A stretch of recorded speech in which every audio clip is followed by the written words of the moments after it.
ನಮ್ಮ Indian film ಇಂಡಸ್ಟ್ರಿಯಲ್ಲಿ super ಹೀರೋಸ್ಗಳ movie ಬರೋದೇ ಕಮ್ಮಿ.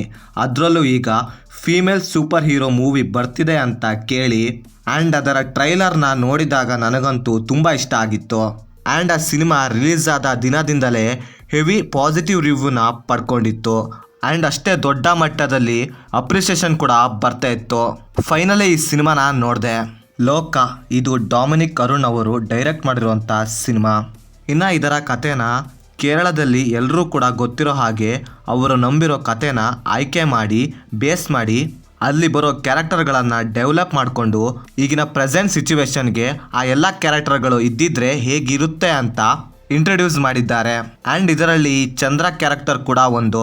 ಸೊ ಮುಂದೆ ಸಿನಿಮಾದಲ್ಲಿ ಈ ಚಂದ್ರ ಯಾರು, ಇವಳ ಸ್ಟೋರಿ ಏನು, ಇವಳಿಗೆ ಇರೋ ಸೂಪರ್ ಪವರ್ ಎಂಥದ್ದು ಅಂತ ನೀವು ಸಿನಿಮಾ ನೋಡಿದ್ರೆ ತಿಳ್ಕೊತೀರಾ.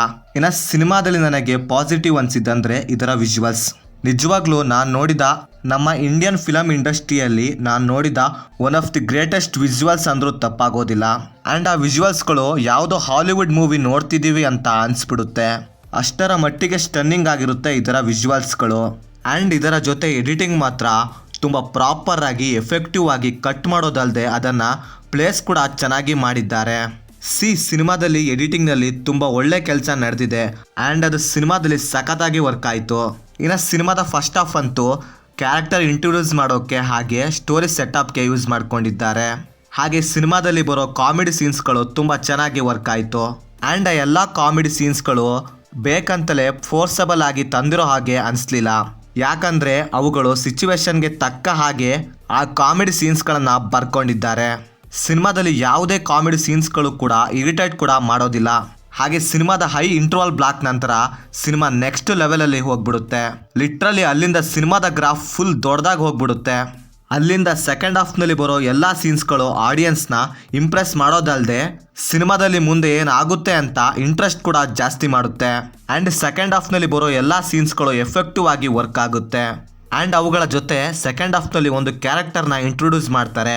ನನಗಂತೂ ಆ ಕ್ಯಾರೆಕ್ಟರ್ ತುಂಬ ಇಷ್ಟ ಆಯಿತು ಬಿಕಾಸ್ ಆಫ್ ಆ ಕ್ಯಾರೆಕ್ಟರ್ ಡಿಸೈನ್. ಹಾಗೆ ಇವುಗಳ ಮಧ್ಯೆ ಬರೋ ಆ ಬ್ಯಾಕ್ಗ್ರೌಂಡ್ ಮ್ಯೂಸಿಕ್ ಮಾತ್ರ ಸ್ಟನ್ನಿಂಗ್ ಆಗಿತ್ತು ಗುರು. ಸಿನಿಮಾಗೆ ಇನ್ನೊಂದು ಮೇಜರ್ ಪ್ಲಸ್ ಪಾಯಿಂಟ್ ಅಂದರೆ ಇದರ ಮ್ಯೂಸಿಕ್ ಅನ್ಬೋದು ಗುರು. ಹಾಗೆ ಸಿನಿಮಾದ ಸಿನಿಮಾಟೋಗ್ರಫಿ ಹಾಗೆ ಸ್ಕ್ರೀನ್ ಪ್ಲೇ ಬಗ್ಗೆ ಮಾತಾಡೋಂಗೆ ಇಲ್ಲ ಬಿಡಿ, ನೆಕ್ಸ್ಟ್ ಲೆವೆಲ್.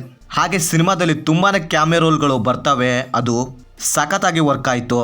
ಅದು ವರ್ಕ್ ಆಗೋದಲ್ಲದೆ ಮುಂದೆ ಈ ಯೂನಿವರ್ಸಲ್ಲಿ ಬರೋ ಎಲ್ಲ ಸಿನಿಮಾಗಳ ಮೇಲೆ ಇಂಟ್ರೆಸ್ಟ್ ಕೂಡ ಜಾಸ್ತಿ ಮಾಡ್ತು. ಈ ಮೂವಿ ಮೂಲಕ ಒಂದು ಯೂನಿವರ್ಸ್ನ ಬಿಲ್ಡ್ ಮಾಡ್ಕೊಂಡಿದ್ದಾರೆ. ಮುಂದೆ ಈ ಯೂನಿವರ್ಸ್ನ ಹೇಗೆ ಡೆವಲಪ್ ಮಾಡ್ತಾರಂತ ನೋಡಬೇಕು. ಇನ್ನು ಸಿನಿಮಾದ ಪರ್ಫಾರ್ಮೆನ್ಸ್ ವಿಷಯಕ್ಕೆ ಬರೋದಾದರೆ ಕಲ್ಯಾಣಿ ಅವರ ಆ್ಯಕ್ಟಿಂಗ್ ಮಾತ್ರ ನೆಕ್ಸ್ಟ್ ಲೆವೆಲ್ ಅಂತೀನಿ, ಮಾತಾಡೋಂಗೆ ಇಲ್ಲ ಬಿಡಿ. ಹಾಗೆ ನೆಸ್ಲಿನ್ ಅವರ ಆ್ಯಕ್ಟಿಂಗ್ ಕೂಡ ತುಂಬ ಚೆನ್ನಾಗಿತ್ತು. ಇನ್ನು ರಿಮೈನಿಂಗ್ ಆ್ಯಕ್ಟರ್ಸ್ ಆ್ಯಕ್ಟಿಂಗ್ ಕೂಡ ಚೆನ್ನಾಗಿತ್ತು. ಇನ್ನು ಸಿನಿಮಾದಲ್ಲಿ ನನಗೆ ನೆಗೆಟಿವ್ ಅನಿಸಿದ್ದಂದರೆ ಫಸ್ಟ್ ಹಾಫ್ನಲ್ಲಿ ಮೇಯ್ನ್ ಆಗಿ ಆ ಚಂದ್ರ ಕ್ಯಾರೆಕ್ಟರ್ ಸುತ್ತ ಸ್ಟೋರಿ ರನ್ ಆಗುತ್ತೆ. ಆದರೆ ಸೆಕೆಂಡ್ ಹಾಫ್ನಲ್ಲಿ ಬರ್ತಾ ಆ ಚಂದ್ರ ಕ್ಯಾರೆಕ್ಟರ್ನ ಬಿಟ್ಟು ಮೇಯ್ನ್ ಆಗಿ ಯೂನಿವರ್ಸ್ನ ಬಿಲ್ಡ್ ಮಾಡ್ಕೊಳೋಕ್ಕೆ ಟ್ರೈ ಮಾಡಿದ್ದಾರೆ. ಸೆಕೆಂಡ್ ಹಾಫ್ನಲ್ಲಿ ಚಂದ್ರ ಕ್ಯಾರೆಕ್ಟರ್ನ ಮೇಯ್ನ್ ಆಗಿ ಫೋಕಸ್ ಮಾಡೋದಿಲ್ಲ, ಮೇಯ್ನ್ ಆಗಿ ಕ್ಯಾಮಿಯೋ ರೋಲ್ ಬಗ್ಗೆ ಯೋಚನೆ ಮಾಡಿದ್ದಾರೆ ಅನಿಸ್ಬಿಡ್ತು. ಇನ್ನು ಓವರಾಲ್ ಆಗಿ ಹೇಳೋದಾದರೆ ಇದೊಂದು ಒಳ್ಳೆ ಸಿನಿಮಾ, ಅದರಲ್ಲೂ ಒಳ್ಳೆ ಫ್ಯೂಚರ್ ಇರೋವಂಥ ಸಿನಿಮಾ. ಸೊ ಮುಂದೆ ನೋಡಬೇಕು ಈ ಸಿನಿಮಾನ ಹೇಗೆ ಮುಂದೆ ಡೆವಲಪ್ ಮಾಡ್ತಾರೆ ಅಂತ. ಈಗ ಸಿನಿಮಾನ ಫ್ಯಾಮಿಲಿ ಜೊತೆ ನೋಡ್ಬೋದು ಅಂದರೆ ಎಸ್ ನೋಡ್ಬೋದು. ಡೆಫಿನೆಟ್ಲಿ 100 ಅಲ್ಲ 200% ವರ್ತ್ ವಾಚ್ ಮೂವಿ. ಸೊ ಇದಾಗಿತ್ತು ಫ್ರೆಂಡ್ಸ್, ನಾನು ಸಿನಿಮಾ ನೋಡಿದ್ದಾದ್ಮೇಲೆ ನನಗೆ ಅನಿಸಿದ ಒಪಿನಿಯನ್. ನೀವೇನಾದರೂ ಆಲ್ರೆಡಿ ಸಿನಿಮಾ ನೋಡಿದರೆ ನಿಮಗೇನು ಅನ್ನಿಸ್ತು ಅಂತ ಕೆಳಗಡೆ ಕಮೆಂಟ್ ಮಾಡಿ. ಹಾಗೆ ನೀವೇನಾದರೂ ನಮ್ಮ ಚಾನಲ್ಗೆ ಫಸ್ಟ್ ಟೈಮ್ ವಿಸಿಟ್ ಮಾಡಿದರೆ ನಮ್ಮ ಚಾನಲ್ಗೆ ಬರೋ ಕಂಟೆಂಟ್ ಇಷ್ಟವಾಗಿದ್ದರೆ ಸಬ್ಸ್ಕ್ರೈಬ್ ಮಾಡಿ. ಹಾಗೆ ಪಕ್ಕದಲ್ಲಿರೋ ಬೆಲ್ ಬಟನ್ನ ಕ್ಲಿಕ್ ಮಾಡಿ. ಮತ್ತೆ ಬೇರೆ ವಿಡಿಯೋದೊಂದಿಗೆ ಆದಷ್ಟು ಬೇಗ ಸಿಗುವ. Bye friends.